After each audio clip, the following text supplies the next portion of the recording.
नमस्कार। आकाशवाणी जयपुर अजमेर से प्रस्तुत है प्रादेशिक समाचार।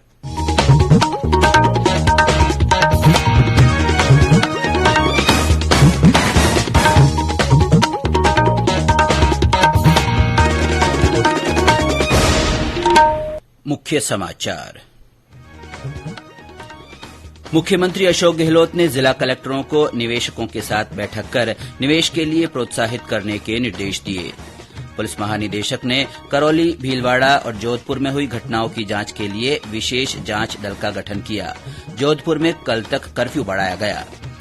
प्रदेश में आर्थिक कमजोर वर्ग ईडब्ल्यूएस के प्रमाण पत्रों की मान्यता अब 1 साल से बढ़ाकर 3 साल कर दी गई है। और राज्य के कई जिलों में बारिश होने से लोगों को तेज गर्मी से राहत। भरतपुर में अंदर से कई स्थानों पर बिजली के पोल और पेड़ गिरे। समाचारों के साथ मैं अब्दुल हनीफ और अब समाचार विस्तार से। मुख्यमंत्री अशोक गहलोत ने जिला कलेक्टरों को अपने जिलों के निवेशकों के साथ नियमित बैठक कर उन्हें निवेश के लिए प्रोत्साहित करने के निर्देश दिए। राज्य में इन्वेस्ट राजस्थान 2022 के लिए कल जयपुर में मुख्यमंत्री अशोक गहलोत की अध्यक्षता में समीक्षा बैठक आयोजित की गई। बैठक में मुख्यमंत्री ने कहा कि हम सभी को मिलकर राजस्थान की पधारो मारे देश की छवि को और मजबूत करना होगा, ताकि निवेशकों को किसी भी प्रकार की समस्याओं का सामना नहीं करना पड़े। आगामी अक्टूबर में जयपुर के सीतापुरा में होने वाले इन्वेस्ट राजस्थान में भौतिक रूप से 3000 से अधिक और वर्चुअल रूप से 5000 से अधिक निवेशक शामिल होंगे। मुख्यमंत्री अशोक गहलोत ने कहा है कि प्रदेश में महाविद्यालयों की संख्या 2 गुनी हो गई है और इनमें ढांचागत सुविधाएं विकसित करना, फैकल्टी की उपलब्धता तथा शिक्षा की गुणवत्ता सरकार की प्राथमिकता है। श्री गहलोत ने कल जयपुर में उच्च शिक्षा विभाग की समीक्षा बैठक ली। इस दौरान उन्होंने कहा कि प्रदेश में 211 नए सरकारी महाविद्यालय खोले गए हैं। शेष उपखंड मुख्यालयों में भी चरणबद्ध रूप से महाविद्यालय खोले जाएंगे। साथ ही सहायक आचार्यों की भर्ती के लिए भी विशेष प्रयास किए जा रहे हैं। मुख्यमंत्री ने कहा कि महिला सशक्तिकरण के लिए राज्य सरकार निरंतर कार्य कर रही है। श्री गहलोत ने कहा कि इस वर्ष 25 सरकारी कन्या महाविद्यालयों में और 50 राजकीय महाविद्यालयों में नए विषय और संकाय खोले जाएंगे। मुख्यमंत्री चिरंजीवी स्वास्थ्य बीमा योजना में रजिस्ट्रेशन की आज अंतिम तारीख है। प्रदेश के वे सभी परिवार जिनका योजना में पंजीकरण नहीं हुआ अथवा जिनकी बीमा अवधि 30 अप्रैल को खत्म हो रही है, वे सभी आज अपने परिवार का पंजीकरण करवा सकते हैं।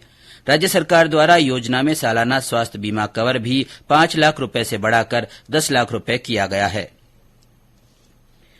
जोधपुर शहर के 10 थाना क्षेत्रों में कर्फ्यू को 2 दिन और बढ़ा दिया गया है। अब 8 मई की रात 12 बजे तक कर्फ्यू जारी रहेगा। आज सुबह 8 से दोपहर 12 बजे तक कर्फ्यू में 4 घंटे की छूट रहेगी। इस दौरान लोग अपनी जरूरत का सामान खरीद सकेंगे। हालांकि अभी तक इंटरनेट सेवा बहाल नहीं की गई है। इधर पुलिस महानिदेशक एमएल लाठर ने एक आदेश जारी कर राज्य में अप्रैल और मई में करौली, भीलवाड़ा और जोधपुर शहर में हुई घटनाओं की जांच के लिए अतिरिक्त महानिदेशक बीजू जॉर्ज के नेतृत्व में 6 सदस्यीय विशेष जांच दल का गठन किया है।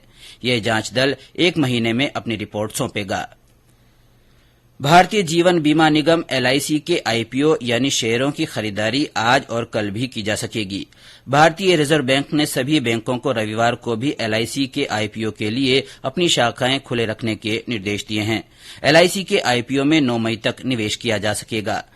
निगम के शेयर की कीमत 902 रुपए से लेकर 949 रुपए के बीच रखी गई है। वित्त मंत्रालय ने राजस्थान सहित 14 राज्यों को 7,000 करोड़ रुपए से अधिक के राजस्व घाटा अनुदान की दूसरी मासिक किस्त जारी की है। इसके साथ ही राज्यों को जारी की गई कुल राशि 14,366 करोड़ रुपए हो गई है। ये अनुदान 15वें वित्त आयोग की सिफारिशों के अनुसार जारी किया गया है। वित्त आयोग ने इस वित्तीय वर्ष के लिए इन राज्यों को 86,201 करोड़ रुपए के कुल राजस्व घाटा अनुदान की सिफारिश की है। ये समाचार आकाशवाणी जयपुर अजमेर से प्रसारित किए जा रहे हैं।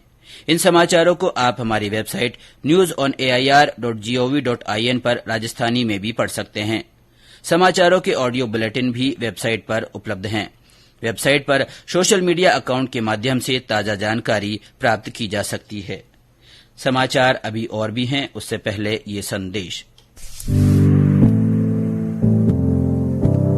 कंपटीशन के अगर आप कर रहे हैं तैयारी तो उनके लिए ऑल इंडिया रेडियो पर हम लाए हैं अभ्यास, एक ऐसा कार्यक्रम जिसमें आप पूछेंगे सवाल व्हाट्सएप नंबर 9289094044 पर या फिर ईमेल करेंगे abhyas.airnews@gmail.com पर और हमारे विशेषज्ञ देंगे इसका जवाब। आपका अभ्यास हमारा प्रयास।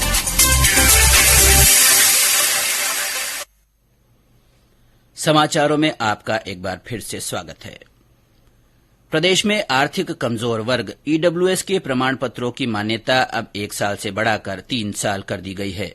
अब ईडब्ल्यूएस प्रमाण पत्रों का लाभ 3 वर्षों तक ओबीसी श्रेणी की तरह ही प्रार्थी के स्वयं के आय शपथ पत्र के आधार पर मिल सकेगा।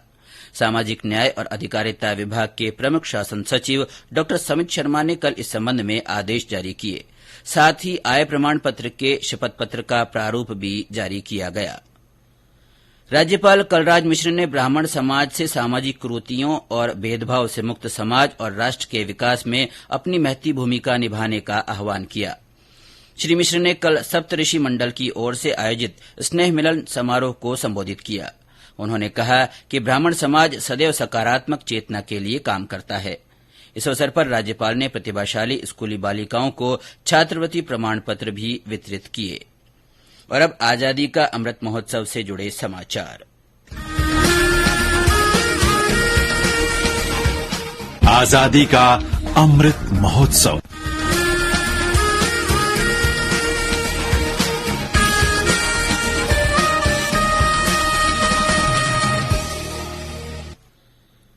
आजादी का अमृत महोत्सव के तहत बीकानेर में कल सुनी लिखी पढ़ी श्रृंखला व्याख्यान का आयोजन किया गया।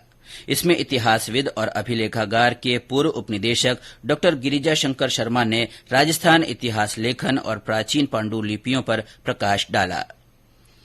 प्रदेश में कल कोरोना संक्रमण के 85 नए मामले सामने आए। इनमें 63 रोगी जयपुर जिले में मिले। इसके अलावा अलवर में 8, धौलपुर में 6, कोटा में 2 तथा अजमेर, भरतपुर, श्रीगंगानगर, हनुमानगढ़, सवाईमाधोपुर और सीकर में एक एक व्यक्ति में संक्रमण की पुष्टि हुई। इसके साथ ही सक्रिय मामलों की संख्या बढ़कर 550 हो गई है। इनमें सर्वाधिक 405 सक्रिय मरीज जयपुर जिले में हैं। कल इस बीमारी से 64 और रोगी ठीक हुए। राष्ट्रव्यापी टीकाकरण अभियान के तहत देश में अब तक करीब 190 करोड़ कोविड टीकाकरण हो चुका है। स्वास्थ्य मंत्रालय ने बताया कि 12 से 14 आयु वर्ग में 3 करोड़ 94 लाख से अधिक टीके लगाए जा चुके हैं। वहीं 2 करोड़ 93 लाख से अधिक को एहतियाती डोज लगाई गई है। प्रदेश में अब तक 10 करोड़ 50 लाख से अधिक कोविड टीकाकरण हो चुका है। 5 करोड़ 61 लाख से ज्यादा को पहली और 4 करोड़ 71 लाख से अधिक को दोनों डोज लगाई गई है। प्रदेश में कल भी आंधी बारिश का दौर जारी रहने से लोगों को तेज गर्मी और लू से राहत मिली। इस दौरान जयपुर, भरतपुर, बारां, करौली सहित कई जिलों में कहीं कहीं बारिश हुई। भरतपुर से हमारे संवाददाता ने बताया कि जिले में कल देर शाम तेज आंधी से बिजली पोल और पेड़ धराशायी हो गए। इससे कई घंटों तक बिजली आपूर्ति बाधित रही। भरतपुर में कल शाम को देखते ही देखते आंधी अंधड़ और बरसात शुरू हो गई। कामा क्षेत्र में जनजीवन अस्त व्यस्त हो गया। तेज आंधी की वजह से 1.5 दर्जन से अधिक विद्युत पोल गिर गए, वहीं कई पेड़ धराशायी हो गए।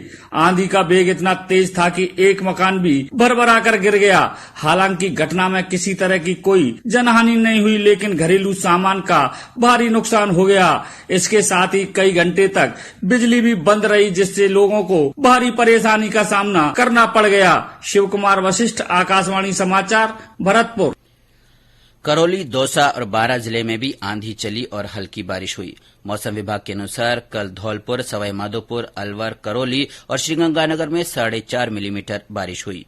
और अब अंत में मुख्य समाचार एक बार फिर। मुख्यमंत्री अशोक गहलोत ने जिला कलेक्टरों को निवेशकों के साथ बैठक कर निवेश के लिए प्रोत्साहित करने के निर्देश दिए। पुलिस महानिदेशक ने करौली, भीलवाड़ा और जोधपुर में हुई घटनाओं की जांच के लिए विशेष जांच दल का गठन किया है। जोधपुर में कल तक कर्फ्यू बढ़ा दिया गया है। प्रदेश में आर्थिक कमजोर वर्ग ईडब्ल्यूएस के प्रमाण पत्रों की मान्यता अब 1 साल से बढ़ाकर 3 साल कर दी गई है। और राज्य के कई जिलों में बारिश होने से लोगों को तेज गर्मी से राहत मिली है। भरतपुर में अंधड़ से कई स्थानों पर बिजली के पोल और पेड़ गिरे। इसी के साथ प्रादेशिक समाचार बुलेटिन समाप्त हुआ। नमस्कार।